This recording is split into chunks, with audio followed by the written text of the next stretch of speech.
The Confession of Faith, Chapter 1, of the Holy Scripture. Section 3. The books commonly called Apocrypha, not being of divine inspiration, are no part of the canon of the Scripture, and therefore are of no authority in the Church of God, nor to be any otherwise approved or made use of than other human writings. Question 1. Which books are commonly called Apocrypha? Answer. The books commonly called Apocrypha do not include those books of the Old and New Testament held by both Papist and Protestant to be canonical. The word canon refers to a rule or line used for measuring. See Galatians 6, verse 16. And as many as walk according to this rule, peace be on them and mercy, and upon the Israel of God. Canoni. Nor are we speaking of all books which are apocryphal. For there are some rejected by the Papists as well as by us, that is, 3rd and 4th Esdras, 3rd and 4th Maccabees, the Prayer of Solomon, etc. Rather, this question concerns only the books of Tobit, Judith, Baruch, Wisdom, Ecclesiasticus, 1st and 2nd Maccabees, and the additions to Esther and Daniel, which the Papists consider canonical, and we exclude from the canon. Question 2. Why are these books called Apocrypha? Answer. The apocryphal books are not so called because the authors are unknown, for there are several canonical books whose authors are unknown. They are called apocryphal because their source of authority was hidden or suspected, and consequently they were, and are, not resorted to for the confirmation of ecclesiastical doctrines. Question 3. Are the books commonly called the Apocrypha of divine inspiration? Answer. No. Because first, the Jewish church, to which the oracles of God were committed, Romans 3, verse 2, much every way, chiefly because that unto them were committed the oracles of God, never considered them as canonical. Secondly, having been written after the book of Malachi and before the New Testament, they were composed not in Hebrew, the language of the Old Testament prophets, but in Greek. Thirdly, they were never quoted by Christ and the apostles as canonical. And Christ, by dividing the Old Testament into 3 parts, Luke 24, verses 27 and 44, and beginning at Moses and all the prophets, he expounded unto them in all the Scriptures the things concerning himself. Verse 44, And he said unto them, These are the words which I spake unto you while I was yet with you, that all things must be fulfilled, which were written in the law of Moses, and in the prophets, and in the Psalms concerning me. Clearly approves the canon of the Jews and excludes those books not embraced in those classes. Fourthly, these books contain many fantastical and impious doctrines and histories. First, in Tobit 5, verse 12, the angel says he was Azariah, the son of Ananias. This was a manifest lie, which cannot be attributed to a good angel. That is, Tobit 12, verse 15. Therefore, the Spirit of God has not dictated this history. Second, it is reported in Tobit 6, verses 6, 7, 16, and 17, that the heart and liver of a fish was good to make a perfume, to drive away the devil, contrary to that of Christ in Matthew 17, verse 21. Howbeit, this kind goeth not out, but by prayer and fasting. Again, in Tobit 12, verses 12 and 15, this angel of the Lord arrogates to himself the oblation of prayers of the saints. This work is proper only to Christ. Third, the fact of Simeon and Levi, condemned by Jacob, acted by the Spirit of God. Genesis 49, verses 5 through 7. Simeon and Levi are brethren, instruments of cruelty are in their habitations.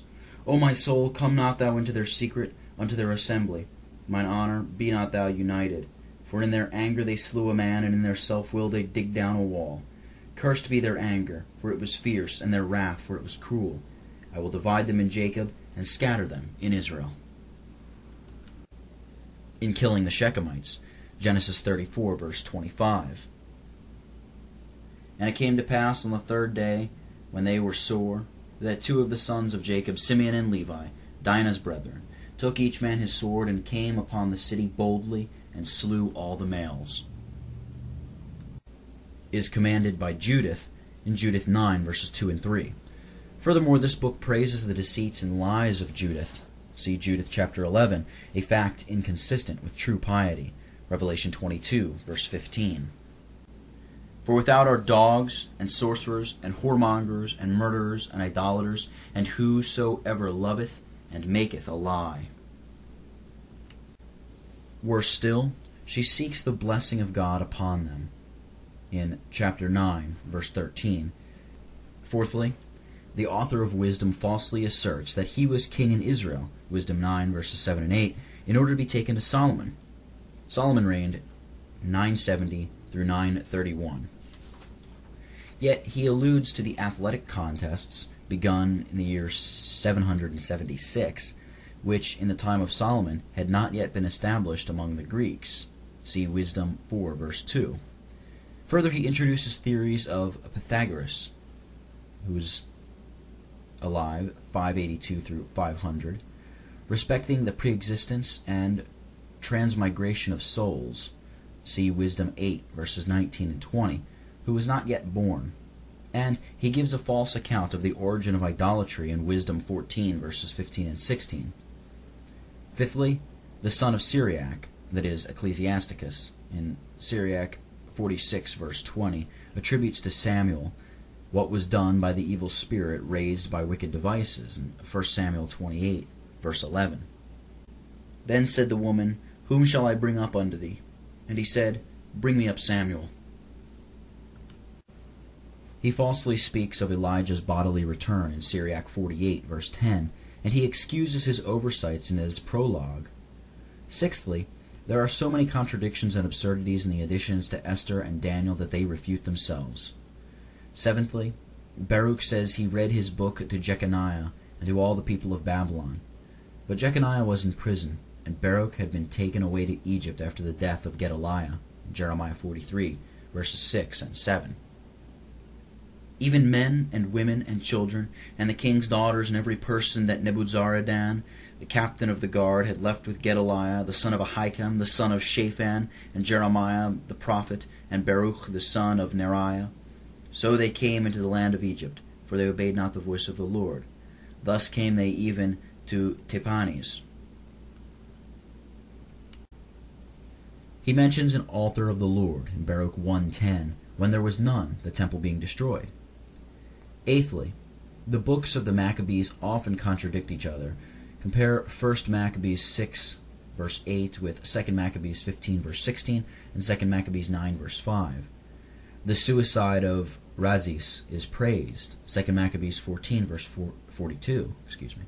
Will worship, an offering for the dead, prayers and reconciliation for the dead, that they might be delivered from sin, is commended. See 2 Maccabees 12, verses 42 through 45. The author apologizes for his youth and infirmity and complains of the painful labor of abridging the 5 books of Jason, the Cyrenian.